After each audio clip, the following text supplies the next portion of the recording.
Hello, my name is Amanda Flanagan and I'm a first year nursing student at JCU, completing a Bachelor of Nursing Science in Mackay, Queensland.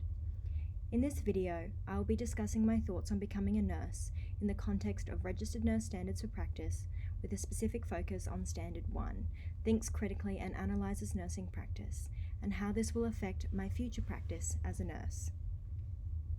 Whilst initially in a broad context, I was drawn to nursing because of an underlying desire to help people and an academic interest in the human body and disease pathogenesis.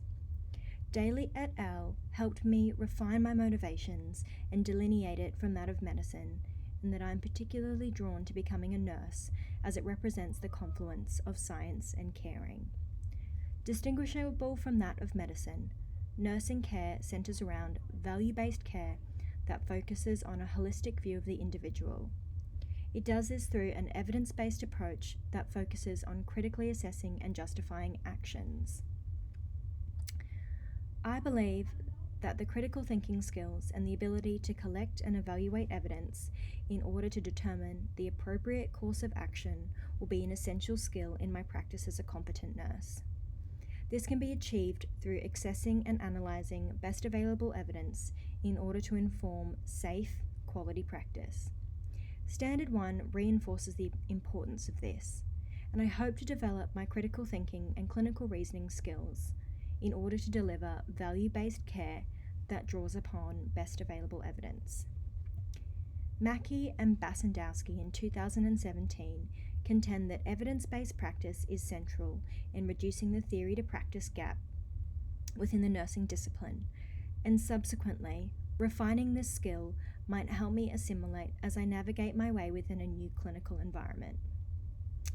A study by Briscoe, Mackey and Harding in 2017 found that simulation training builds confidence and prepares nursing students for clinical practice, so engaging in this type of learning will act as a preparation for real clinical practice and may form the basis for reflective practice.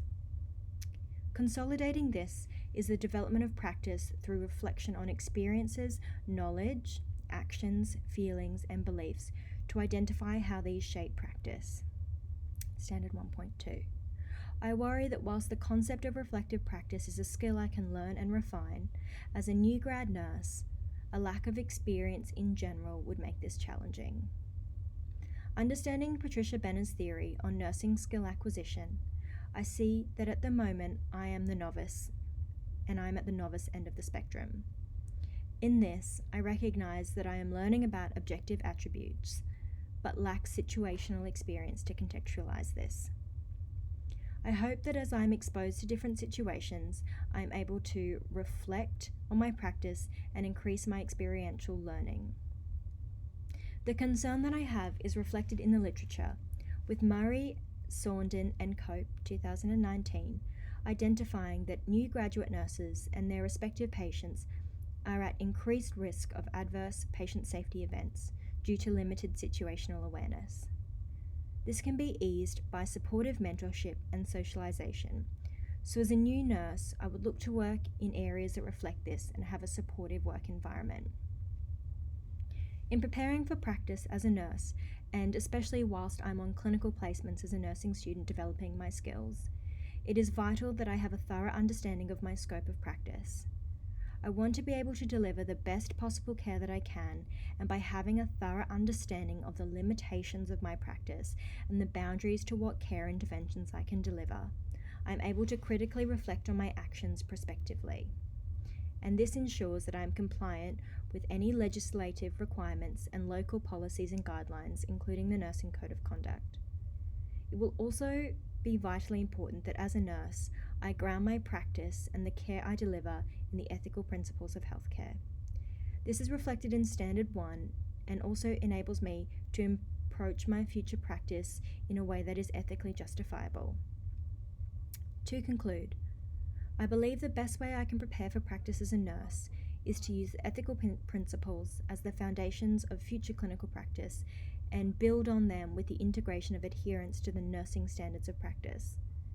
When delivering care as a new nurse and as I continue on this nursing journey, I believe the best way to develop my skills is to engage in simulation-based training and augment that with supportive colleagues and mentorship and lecturers.